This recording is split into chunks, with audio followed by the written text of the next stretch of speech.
ಪ್ರಪಂಚ.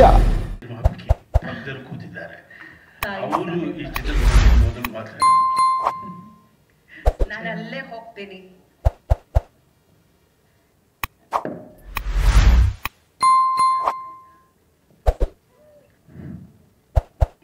ಕೇಳಲ್ಲ. ವೇದಿಕೆ ಮೇಲೆ ಆಸೀನರಾಗಿರ್ತಕ್ಕಂಥ ಎಲ್ಲ ಗಣ್ಯಮಾನ್ಯರಿಗೆ ನಮಸ್ಕಾರ ಮಾಡ್ತಾ, ವೇದಿಕೆಯ ಮುಂದೆ ಇರ್ತಕ್ಕಂಥ ಪ್ರತಿಯೊಬ್ಬರಿಗೂ ಹಾಗೂ ಮಾಧ್ಯಮದ ನನ್ನೆಲ್ಲ ಮಿತ್ರರಿಗೂ ನಮಸ್ಕರಿಸ್ತಾ, ಚಿತ್ರ ಬಿಡುಗಡೆಗೆ ಮುನ್ನ ಇಂಥ ಒಂದು ಸೊಗಸಾದ ಕಾರ್ಯಕ್ರಮವನ್ನು ಏರ್ಪಡಿಸಿರ್ತಕ್ಕಂಥದ್ದು ನನಗೆ ತುಂಬ ಸಂತೋಷ ತಂದಿದೆ. ನಮ್ಮನ್ನು ಪ್ರೋತ್ಸಾಹಿಸಿ ಸಾಕಿ ಬೆಳೆಸಿದಂತಹ ರಾಜ್ಕುಮಾರ್ ಕುಟುಂಬ, ವರ್ಧಣ್ಣ ಅವರ ಅಳಿಯ ಇವತ್ತು ಮಕ್ಕಳ ಚಿತ್ರಕ್ಕೆ ಕೈ ಹಾಕಿರ್ತಕ್ಕಂಥ ತುಂಬ ಖುಷಿಯಾಗಿದೆ. ಹಾಗೆ ಅವರ ಮಗ ಪೃಥ್ವಿರಾಜ್ಗೂ ಕೂಡ ನನ್ನ ಹೃತ್ಪೂರ್ವಕವಾದ ಅಭಿನಂದನೆಗಳನ್ನು ಹೇಳ್ತೇನೆ. ಒಂದು ಮಾತು, ಚಿತ್ರ ನೋಡಿದಾಗ ತಟ್ಟನೆ ಯಾವತ್ತು ಸಿನಿಮಾ ಆದ್ಮೇಲೆ ಸ್ಕ್ರಿಪ್ಟ್ ಅಲ್ಲ, ಸಿನಿಮಾ ಹೇಗೆ ನಿಮಗೆ ಫೀಲ್ ಆಗುತ್ತೆ ಅನ್ನೋದೇ ಬಹಳ ಮುಖ್ಯ ಆಗುತ್ತೆ. ನನಗೆ ಅಲ್ಲಲ್ಲಿ ಸಿನಿಮಾ ನೋಡ್ತಿರ್ಬೇಕಾದ್ರೆ ಒಂದು ರೀತಿ ಚೋಕ್ ಆದಂಗೆ ಆಗ್ತಿತ್ತು. ಅದರ ಅರ್ಥ ಕೊನೆಗೆ ತಡ್ಕೊಳಕ್ಕಾಗೋದಿಲ್ಲ. ಆ ತಂದೆ ಮಗ ಆ ಬಾಂಧವ್ಯ ಜೊತೆಯಲ್ಲಿ ಅವರು ನಡೆದು ಬಂದ ಹಾದಿ, ಎಂಥ ಸಂದಿಗ್ಧ ಪರಿಸ್ಥಿತಿಯಲ್ಲೂ ಕೂಡ ಮಕ್ಕಳು ಮನೋ ವಿಕಾಸದ ಜೊತೆಯಲ್ಲಿ ಅವರು ಯಾವ ರೀತಿಯಲ್ಲಿ ವಿಕಾಸತೆಯನ್ನು ಹೊಂದುತ್ತಾರೆ, ಮನರಂಜನೆಯನ್ನು ಪಡ್ಕೋತಾರೆ ಅನ್ನೋದನ್ನ ಆ ಮಗುವಿನ ಕಣ್ಣಿನಲ್ಲಿ, ಅವನ ನಗುವಿನಲ್ಲಿ ನಾವು ನೋಡ್ತಾ ಹೋಗ್ತೀವಿ. ತುಂಬ ಚೆನ್ನಾಗಿ ಮಾಡಿದ್ದಾನೆ ಹುಡುಗ. ಈಗ ಹುಡುಗ ಅನ್ನೋದಕ್ಕಿಂತ ಮಧ್ಯ ವಯಸ್ಸಲ್ಲಿದ್ದಾನೆ. ಅವನು ಆ ಕಡೆ ಹುಡುಗನೂ ಅಲ್ಲ, ಈ ಕಡೆ ದೊಡ್ಡ ಹುಡುಗನೂ ಅಲ್ಲ. ಶುಭವಾಗ್ಲಿ, ಎಲ್ಲರಿಗೂ ಶುಭವಾಗ್ಲಿ ಅಂತ ನಾನು ಹೇಳ್ತೇನೆ. ಈಗ ತಾನೇ ಸರ್ ಮಾತಾಡ್ತಿರ್ಬೇಕಾದ್ರೆ ಪ್ರೊಫೆಸರ್ ಅವರು ಒಂದು ಮಾತು ಹೇಳಿದ್ರು, ಚಿತ್ರ ತುಂಬ ಚೆನ್ನಾಗಿದೆ, ಇಂಥ ಚಿತ್ರಗಳು ಬರಬೇಕು ಅಂತ. ಸರ್, ನಾನು ತಮ್ಮ ಗಮನಕ್ಕೆ ತರ್ತೀನಿ. ಹಾಗೆ ಇಲ್ಲಿ ಬಚ್ಚೇಗೌಡರಿದ್ದಾರೆ, ನನಗೆ ಅವ್ರ ಗಮನಕ್ಕೂ ಇದನ್ನ ತರಲಿಕ್ಕೆ ಇಷ್ಟಪಡ್ತೇನೆ. ಅನುಭವಿಸಿದಂತಹ ಒಂದು ಸತ್ಯ ಘಟನೆಗಳನ್ನು ಮಕ್ಕಳ ಸಿನಿಮಾದ ಕುರಿತಂತೆ ನಾವು ತುತ್ತೂರಿ ಚಿತ್ರವನ್ನು ಮಾಡಿದಾಗ ಮೆಜೆಸ್ಟಿಕ್ ಚಿತ್ರಮಂದಿರದಲ್ಲಿ 5 ವಾರಗಳ ಕಾಲ ಕಾಂಪ್ಯಾಕ್ಟ್ ಹೌಸ್ಫುಲ್. ಕುಮಾರ್ ಅವರು ಅದರ ಚಿತ್ರಮಂದಿರದ ಮಾಲೀಕರಾಗಿರ್ತಾರೆ. ಅವರು ಒಂದಿನ ನಾವು ಬಂದಾಗ ಹೇಳ್ತಾರೆ, ನಾನು ಈ ಥರದ ಒಂದು ಆಡಿಯನ್ಸ್ನ, ಈ ಕ್ಲಾಸ್ ಆಡಿಯನ್ಸ್ನೇ ನೋಡಿಲ್ಲ ಅಂತಾರೆ. ಸರ್, ನಮ್ಮದು ರಜೆಯಲ್ಲಿ ಚಿತ್ರವನ್ನು ನಾವು ಬಿಡುಗಡೆ ಮಾಡ್ತೀವಿ, ಜೂನ್ 2ನೇ ತಾರೀಕು ನಾನು ಬಂದು ನೋಡ್ತೀನಿ, ಸ್ಕೂಲ್ ರಿಓಪನ್ ಆಗಿದೆ. ಬಿಲೀವ್ ಮೀ ಸರ್, ಒಂದೇ ಒಂದು ಮನುಷ್ಯ ಇಲ್ಲ ಚಿತ್ರಮಂದಿರದಲ್ಲಿ. ನನಗೆ ಆವತ್ತು ಗೊತ್ತಾಯ್ತು, ನಮ್ಮ ನಿರ್ದೇಶಕರು ಪಿ ಶೇಷಾದ್ರಿಯವರು ಇಲ್ಲೇ ಇದ್ದಾರೆ, ಹಾಗೆ ಅದರ ಸಂಗೀತವನ್ನು ನೀಡಿದಂಥ ಹಂಸಲೇಖ ಸಾಹೇಬರು ಇಲ್ಲೇ ಇದ್ದಾರೆ. ಇಷ್ಟು ಒಳ್ಳೆಯ ಸಿನಿಮಾ, ರಾಷ್ಟ್ರೀಯ, ಅಂತಾರಾಷ್ಟ್ರೀಯ, ರಾಜ್ಯ ಎಲ್ಲ ರೀತಿಯಲ್ಲೂ ಕೂಡ ಗಮನ ಸೆಳೆದಂಥ ಒಂದು ಸಿನಿಮಾ ಇಲ್ಲಿ ಬಿಡುಗಡೆಗೊಳ್ಳುವಾಗ ಜನ ಇದ್ದಕ್ಕಿದ್ದಂಗೆ ಶಾಲೆಗೆ ಹೋದಾಗ ಯಾರೂ ಬರಲಿಲ್ಲ. ಕಾರಣ ಇಷ್ಟೇ, ಮಕ್ಕಳ ಸಿನಿಮಾನ ತಾಯಿ ತಂದೆಯರು ನಮ್ಮ ಭಾರತದಲ್ಲಿ ಅವರಿಗೆ ಯಾವುದು ಚಾನೆಲ್ ಬೇಕು, ಅವರಿಗೆ ಯಾವ್ದು ಸಿನಿಮಾ ಬೇಕು ಅದನ್ನು ಆಯ್ಕೆ ಮಾಡ್ಕೋತಾರೆ ಹೆಚ್ಚಿನದಾಗಿ. ಮಕ್ಕಳ ಒತ್ತಾಯಕ್ಕೆ ಶಾಲೆ ಇಲ್ಲದೆ ಇದ್ದಾಗ ಬರ್ತಾರೆ. ಆದರೆ ಮಕ್ಕಳ ಶಾಲೆ ಪ್ರಾರಂಭ ಆಗಿದ ತಕ್ಷಣನೇ ಈ ಸಿನಿಮಾಗೆ ತಂದೆ ತಾಯಿ ಇಲ್ಲದೆ ಇದ್ದಂಥ ಒಂದು ಅನಾಥ ಪ್ರಜ್ಞೆ ಒಬ್ಬ ನಿರ್ಮಾಪಕನ ಕಾಡುತ್ತೆ. ಈ ಮಾತನ್ನ ನಾನು ಇಲ್ಲಿ ಯಾಕೆ ಹೇಳ್ತೀನಿ ಅಂತಂದ್ರೆ, ಇದಕ್ಕೆ 3 ಕಾರಣ ಇದೆ. ಒಂದು, ಬೇರೆ ಇಲ್ಲೆಲ್ಲ ರಾಜ್ಯಗಳಿಗೆ ಹೋಲಿಸಿದಾಗ ಕರ್ನಾಟಕದಲ್ಲಿ 4 ಸಿನಿಮಾಗೆ 25 ಲಕ್ಷ ಹಣವನ್ನ ಇವತ್ತು ಸಬ್ಸಿಡಿ ನೀಡ್ತಿದ್ದಾರೆ. ಕೆಲವರು ಬರೀ ಸಬ್ಸಿಡಿಗಾಗಿ ಸಿನಿಮಾ ಮಾಡಬೇಕು ಅನ್ನುವಂಥ ಆಲೋಚನೆಯಲ್ಲಿರ್ತಾರೆ. ನಾವು ಕೇಳಕ್ ಚೆನ್ನಾಗಿರುತ್ತೆ, ಹ್ಯಾರಿ ಪೌಡರ್ ಎಲ್ಲ ಅಲ್ಲಿ ಮಾಡ್ತಾರೆ, ನಮ್ಮಲ್ಲಿ ಕೇವಲ 7 ಜಾಗದಲ್ಲಿ ನಾವು ಇವತ್ತಿನವರೆಗೂ ನಮ್ಮ ಮಾರುಕಟ್ಟೆ ವಿಸ್ತರಣೆ ಮಾಡೋಕ್ಕೆ ಆಗಲಿಲ್ಲ. ಇಂಥ ಸಂದರ್ಭದಲ್ಲಿ ಮಕ್ಕಳ ಚಿತ್ರ ಅತ್ಯಗತ್ಯವಾಗಿ ಬೇಕಾಗಿದೆ ಸರ್. ಯಾಕೆ ಬೇಕು ಅಂತಂದ್ರೆ, ಇವತ್ತು ಮೊಬೈಲಿಂದ ನಮ್ಮ ಮಕ್ಕಳು, ಮೊಬೈಲ್ ಲೋಕ ಹೇಗೆ ಆವರಿಸ್ಕೊಂಡಿದೆ ಅಂದ್ರೆ ನಮ್ಮ ಮಕ್ಕಳನ್ನ ಅಲ್ಲಿಂದ ಹೊರಗೆ ಕರ್ಕೊಂಬರಕ್ಕಾಗ್ತಿಲ್ಲ. ನಮ್ಮ ಮಕ್ಕಳು ಬೆದ್ರಾಗ್ತಿದ್ದಾರೆ. ನಮ್ಮ ಮಕ್ಕಳಿಗಳಿಗೆ ಇರ್ತಕ್ಕಂಥ ಸ್ಕಿಲ್ಗಳೆಲ್ಲ ಹೊರಟೋಗಿದೆ. ಹಾಗೇನೆ ಡಿಜಿಟಲ್ ಈ ಜಗತ್ತು, ಇವೆರಡು ನಮ್ಮನ್ನು ಸೇರಿಸ್ಕೊಂಡ್ಬಿಟ್ಟು ನಮ್ಮ ಮಕ್ಕಳು ಬರೀ ಒಂದು ರೀತಿಯಲ್ಲಿ ಅವರು ನೋಡದೇ ಸತ್ಯ ಅನ್ನೋ ರೀತಿಯಲ್ಲಿ ಬದುಕ್ತಿದ್ದಾರೆ. ಅಲ್ಲಿಂದ ಹೊರತರದು ಹೇಗೆ? ಆಗ ಮಕ್ಕಳ ಚಿತ್ರದ ಅವಶ್ಯಕತೆ ಹೇಗಿತ್ತು? ಒಂದು ಕಾಲ ಮಕ್ಕಳ ಚಿತ್ರೋತ್ಸವಗಳಾಗ್ತಿತ್ತು. ಇವತ್ತು ಅಕಾಡೆಮಿ ಇದೆ, ಅಕಾಡೆಮಿಯಲ್ಲಿ ಚಿತ್ರೋತ್ಸವ, ಮಕ್ಕಳ ಚಿತ್ರೋತ್ಸವ ಆಗ್ತಾ ಇಲ್ಲ. ಯಾಕೆ ಆಗ್ತಾ ಇಲ್ಲ? ಚಿತ್ರೋತ್ಸವನ್ನ ಅಕಾಡೆಮಿಯಲ್ಲೇ ಮಾಡ್ತೀನಿ ಅಂತ ಹೇಳಿದ್ರು, ಆದ್ರೆ ಅಕಾಡೆಮಿಯಲ್ಲಿ ಚಿತ್ರೋತ್ಸವ ನಡೀತಾ ಇಲ್ಲ. ಅದು ನಡೆಯುವಂತಾಗ್ಬೇಕು. ಇವತ್ತು ಇಲ್ಲಿಂದ ಇಲ್ಲಾಗಬೇಕಾಗಿತ್ತು. ಇದು international film festival, children film festival ಹೈದರಾಬಾದಿಗೆ ತಗೊಂಡೋದ್ರು. ಎಷ್ಟು ಚೆನ್ನಾಗಿ ನಡೀತಿತ್ತು, ಅದು ಇದ್ದಕ್ಕಿದ್ದಾಗೆ ನಿಲ್ಲಿಸ್ಬಿಟ್ರು. ಈಗ ಇಲ್ಲಿ ತಯಾರಾಗಿದ್ದಂತ 20, 25, 30 ಮಕ್ಕಳ ಚಿತ್ರಗಳು ಎಲ್ಲಿ ಹೋಗ್ಬೇಕು? ಯಾವ ಕಡೆಯಿಂದ ನಾವು ಆ ಸಿನಿಮಾವನ್ನ ಪ್ರೊಜೆಕ್ಟ್ ಮಾಡಬೇಕು? ಅಥವಾ ನಮಗೆ ಅದರಿಂದ ನಾವು ಬೇರೆ ಬೇರೆ ದೇಶಗಳಿಗೆ ಹೋಗೋಕೆ ಹೇಗೆ ದಾರಿ? ಹೇಗೆ? ನಮಗೆ ಎಲ್ಲಾ ದಾರಿಗಳನ್ನು ಕೂಡ ಮುಚ್ಚಿ ಹೋಗಿದೆ.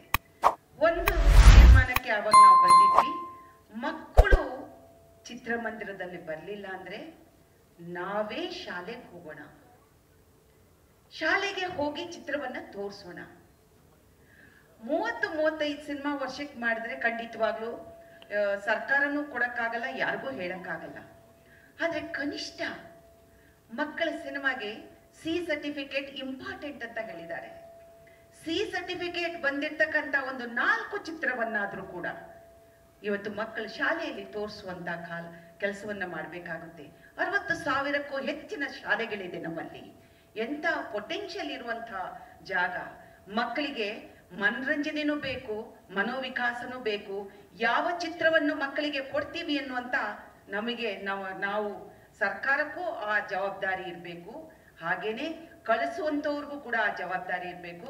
ನಾನು ಈ ಮೂಲಕ ವಾಣಿಜ್ಯ ಮಂಡಳಿಗೂ ಹೇಳ್ತೇನೆ, ಇಂಥ ಚಿತ್ರಗಳಿಗೆ ಚಿತ್ರಮಂದಿರವನ್ನ ಕರೆದು ಕೂರಿಸಿ ಅವರಿಗೆ ತೊಂದರೆ ಆಗದೆ ಇರೋ ರೀತಿಯಲ್ಲಿ ಚಿತ್ರಮಂದಿರಗಳನ್ನು ಕೊಡಿಸುವಂತ ಕೆಲಸಗಳಾಗಬೇಕು. ಈ ಚಿತ್ರ ಅಷ್ಟು ಅದ್ಭುತವಾಗಿ ಮೂಡ್ ಬಂದಿದೆ. ಮನಸ್ಸಿನಿಂದ ಹೊರಗೆ ಬಂದರೂ ಕೂಡ 2 ಮುಖ ನನಗೆ ಮರೆಯಕ್ಕೆ ಆಗ್ತಾ ಇಲ್ಲ. ಆ ತಂದೆ, ಆ ಮಗ. ಅಂದ್ರೆ ಆ ತಂದೆ ಮಗನ ಯಶಸ್ಸು ನಿಮಗೆ ಆ ಮಕ್ಕಳ ಮತ್ತು ಆ ತಂದೆಯ ಕಣ್ಣಲ್ಲಿ ಸಮಾಜದ ಯಶಸ್ಸಾಗಿದೆ. ಆ ಸಮಾಜದ ಯಶಸ್ಸನ್ನ ನಾವು ನೋಡ್ಬೇಕು ಅಂದ್ರೆ ಈ ಚಿತ್ರ ಎಲ್ಲರನ್ನೂ ತಲುಪಬೇಕಾಗುತ್ತೆ. ಈ ಚಿತ್ರ ಯಶಸ್ವಿಯಾಗ್ಲಿ, ನಿಮಗೆ ಒಳ್ಳೇದಾಗ್ಲಿ. ಈ ಚಿತ್ರ ಅತ್ಯಂತ ಯಶಸ್ವಿಯಾಗಿ ಜನರನ್ನ ಮುಟ್ಲಿ ಅಂತ ಹೇಳ್ತಾ ಎಲ್ಲರಿಗೂ ನನ್ನ ನಮಸ್ಕಾರಗಳನ್ನು ಹೇಳ್ತಾ ನನ್ನ ಮಾತು ಮುಗಿಸ್ತೇನೆ. ನಮಸ್ಕಾರ. ಹೃತ್ಪೂರ್ವಕ ಧನ್ಯವಾದಗಳು ಮೇಡಮ್. ಬಹಳಷ್ಟು ವಾಸ್ತವಕ್ಕೆ ಹತ್ತಿರವಾಗಿರುವಂಥ ವಿಚಾರಗಳ ಕುರಿತಾಗಿ ಹೇಳುವಾಗ ನಮಗೂ ಕೂಡ ಬಹಳ ಬೇಸರ ಅನ್ನಿಸ್ತು. ಬದಲಾವಣೆ ಆಗಲಿ ಮುಂದಿನ ದಿನಗಳಲ್ಲಿ ಅಂತ ಹಾರೈಸ್ತಾ ಈಗ ನಮ್ಮೆಲ್ಲರನ್ನ ಉದ್ದೇಶಿಸಿ ಮಾತನಾಡಬೇಕಾಗಿ ಕೋರ್ಕೊಳ್ತಾ ಇದ್ದೇನೆ ಮುಖ್ಯ ನಿರ್ಮಾಪಕರು ನಮ್ಮ ಈ ರಾಜ್ಗೋಪಾಲ್ ಸರ್ ಅವರು, ಅನ್ನದಾತರು. ಎಲ್ಲರಿಗೂ ನಮಸ್ಕಾರ. ನಾನು ಈ ಸಿನಿಮಾ ಮಾಡಬೇಕನ್ನೋ ಮಾಡಬೇಕಂತ ಇರಲಿಲ್ಲ. ನನ್ನ ಬಾಲ್ಯದ ಗೆಳೆಯ ರುಕ್ಕೋಜಿ, ನಮ್ಮೂರಿನವನೇ, ನಮ್ಮ ಮನೆ ಪಕ್ಕ, ಅವರು ನನ್ನ ಮನೆ ಪಕ್ಕದಾಗಿರೋದು. ಅವನೊಂದಿನ ಫೋನ್ ಮಾಡಿ ಈ ಥರ ಒಂದು ಸಿನಿಮಾ ವಿಜಯ್ ಕುಮಾರ್ ಅವರು ಹೇಳ್ತಾವ್ರೆ, ನೀನು ಅದ್ರ ಜೊತೆಯಲ್ಲಿ ಇರಪ್ಪ ಅಂದು. ಆಯ್ತಪ್ಪ, ನೀನು ಹೇಳಿದ ಮೇಲೆ ಏನೋ ಒಂದು ಮಾಡೋಣ ಬಿಡ ಅಂದೆ. ಯಾಕಂದರೆ ಅವನಿಂದ ನಾನು 1ನೇ ತರಗತಿಯಿಂದ ನಾನು ಕಾಲೇಜ್ ಬಿಡೋರು, ನಾನು ಓದ್ತೆ, ಅವ್ನು ಬೆಂಗಳೂರು ಬಂದ, ನಾನು ಊರು ಸೆಟ್ಲಾದೆ. ಆಗ ಹೇಳ್ದ, ಒಂದು ದಿವಸ ಮನೆಗೆ ಬಂದು ವಿಜಯ್ ಕುಮಾರು ರುಕ್ಕೋಜಿ ಅವರು ಕೋಲಾರಿಗೆ ಹೋಗ್ಬೇಕು, ಅದೇನೋ ನೋಡೋ ಜಾಗ ಅಂತ. ಅವತ್ತು ಜೊತೆಯಲ್ಲಿ ಹೋಗಿ ಸಿನಿಮಾ ಮಾಡೋಕ್ಕೆ ನಾನು ಒಪ್ಪಿಗೆ ಕೊಟ್ಟೆ. ಹಾಗೂ ಸಿನಿಮಾನೂ ಆಯಿತು, ಎಲ್ಲರೂ ಚೆನ್ನಾಗಾಗಿದೆ ಅಂತ ಹೇಳ್ತಾರೆ. ಆದರೆ ತಾವೆಲ್ಲರೂ ನಾವು ಈ ಸಿನಿಮಾಗೆ ನೋಡಿ ನಮಗೆಲ್ಲ ಆಶೀರ್ವಾದ ಮಾಡಿ ನಮ್ಮನ್ನ ಯಶಸ್ವಿ ಮಾಡಬೇಕಂತ ಈ ಸಂದರ್ಭದಲ್ಲಿ ತಮ್ಮನ್ನೆಲ್ಲ ಕೇಳ್ಕೊತೀನಿ. ಧನ್ಯವಾದ. ಧನ್ಯವಾದಗಳು ಸರ್. ಹಂಸಲೇಖ ಸರ್ ಅವರ ವೇದಿಕೆ ಮೇಲೆ ಆಸೀನರಾಗಿರ್ತಕ್ಕಂಥ ಎಲ್ಲ ಗಣ್ಯಾತಿ ಗಣ್ಯರೇ, ಒಂದು ಸಣ್ಣ ಕತೆ ಹೇಳಿ ನನ್ನ ಭಾಷಣ ಪ್ರಾರಂಭ ಮಾಡ್ತೀನಿ. ಇದೇ ರೀತಿಯಾದಂಥ ಒಂದು ವೇದಿಕೆ ಇತ್ತು. ವೇದಿಕೆಯಲ್ಲಿ ಮೈಕ್ ಕೊಟ್ಟು ಮಾತಾಡಿ ಅಂತಂದ್ರು. ಮಾತಾಡಿದಾಗ ನಾನು ಕೂತಲ್ಲೇ ಕೂತಿ ಮಾತಾಡಿದೆ. ಹಿರಿಯ ಒಂದೆರಡು ರಾಜಕಾರಣಿಗಳೇನಿದ್ರು, ಮಂತ್ರಿಗಳೇನಿದ್ರು, ಅವ್ರು ನನಗೆ ಕರೆದು ಬೈದು ನಿಜವಾದ ರಾಜಕಾರಣಿಯ ಲಕ್ಷಣ ವೇದಿಕೆ ಸಿಕ್ಕಿದಾಗ ಅದನ್ನ ಬಿಡಬಾರ್ದು ಅಂತೇಳಿ, ಯಾವಾಗ ವೇದಿಕೆ ಸಿಗುತ್ತೋ ಅದರಲ್ಲಿ ಭಾಷಣ ಮಾಡಬೇಕು, ಅಲ್ಲಿ ಕೂತ್ಕೊಂಡು ಮಾಡಬಾರ್ದು ಅಂತ ಹೇಳಿದ್ರು. ಅದರ ಪ್ರಯುಕ್ತವಾಗಿ ಇವಾಗ ಜಯಮಾಲಾಕ್ನವ್ರೇನು ಒಬ್ಬ MLC ಆಗಿದ್ದಾರೆ, ಅವರು ಕೂಡ ಅದರ ಎಕ್ಸಾಂಪಲ್ ಕೊಟ್ಟರು. ನೀವೆಲ್ಲ ಕೂತು ಮಾತಾಡಿದ್ರೆ ಅವ್ರು ವೇದಿಕೆ ಹತ್ರ ಬಂದು ನಿಂತು ಮಾತಾಡಿದ್ರು. ಅದರಿಂದ ರಾಜಕಾರಣಿಯ ಲಕ್ಷಣ ವೇದಿಕೆ ಹತ್ರ ಮಾತಾಡೋದಂತೇಳಿ ತಮ್ಮ ಹತ್ರ ಕ್ಷಮೆ ಯಾಚಿಸ್ತಾ ರಾಜಕಾರಣದ ಈ ಒಂದು ವೇದಿಕೆನ ಬಳಸ್ಕೊಳ್ತಾ ಪ್ರಪ್ರಥಮವಾಗಿ ನಿಜವಾಗ್ಲೂ ಮನಸ್ಸಿಗೆ ತುಂಬಾನೇ ಸಂತೋಷ ಆಯಿತು. ಹೊಸಕೋಟೆಯಲ್ಲಿ ಕೂಡ ಕಲೆಯ ಪ್ರೋತ್ಸಾಹಕ್ಕೋಸ್ಕರ 5 ವರ್ಷ ಕಾಲ ದುಡಿದು ವೈಯಕ್ತಿಕವಾಗಿ ಸಂಪಾದನೆ ಮಾಡಿದಂಥ ಹಣನ ಇವತ್ತು ಈ ರೀತಿಯಾದಂಥ ಒಂದು ಚಿತ್ರಕ್ಕೋಸ್ಕರ ಪ್ರೊಡಕ್ಷನ್ಗೋಸ್ಕರ ಬಳಸಿರ್ತಕ್ಕಂಥ ರಾಜಗೋಪಾಲನ್ ಅವ್ರಿಗೆ ಮನಸ್ಪೂರ್ವಕವಾದಂಥ ಅಭಿನಂದನೆಗಳನ್ನ ಈ ವೇದಿಕೆ ಮುಖಾಂತರವಾಗಿ ನಾನು ಸೂಚಿಸ್ತಾ ಇದ್ದೀನಿ. ವೇಲು ಸರ್ ಅವರು ಕೇಳ್ತಾ ಇದ್ರು, ವಾಸ ಎಲ್ಲಿದ್ದೀರಾ ಅಂತೇಳಿ. ವಾಸ ತಂದೆಯವರ ಜೊತೆ, ಬಚ್ಚೇಗೌಡರ ಜೊತೆ ಊರ್ವಶಿ ಥಿಯೇಟರ್ ಪಕ್ಕದಲ್ಲೇ ಇದ್ದೀನಿ. ಆದರೆ ಗಾಳಿ ಊರ್ವಶಿ ಥಿಯೇಟರ್ ಅಂದ್ರೆ ಈ ಕಡೆ ಹೊಡಿಲಿಲ್ಲ. ಸೊ ಕಲೆಯ ಒಂದು ಪರಿಚಯ, ಕಲೆಯ ಒಂದು ಎಕ್ಸ್ಪೀರಿಯನ್ಸು ಸ್ವಲ್ಪ ಕಡಿಮೆನೇ ಇದೆ. ಮೊಟ್ಟ ಮೊದಲನ ಬಾರಿಯಾಗಿ ಇಂಥ ಒಂದು ವೇದಿಕೆಯಲ್ಲಿ ಕೂತ್ಕೊಳ್ಳುವಂಥ ಒಂದು ಅವಕಾಶ ಸಿಕ್ಕಿದೆ. ಅದರಿಂದ ಈ ಕಾರ್ಯಕ್ರಮಕ್ಕೆ ಆಹ್ವಾನ ಮಾಡಿದ್ದಕ್ಕೆ ತಮ್ಮೆಲ್ಲರಿಗೂ ಕೂಡ ಮನಸ್ಪೂರ್ವಕವಾದಂಥ ಧನ್ಯವಾದಗಳನ್ನ ಈ ಸಂದರ್ಭದಲ್ಲಿ ನಾನು ಕೋರ್ತಾ ಇದ್ದೀನಿ. ಇವತ್ತು ಮೊಟ್ಟ ಮೊದಲನೇದಾಗಿ ಉತ್ತಮವಾದಂಥ ಒಂದು ಚರ್ಚೆ ಇವತ್ತು ಈ ವೇದಿಕೆ ಮುಖಾಂತರವಾಗಿ ನಡೆದಿದೆ.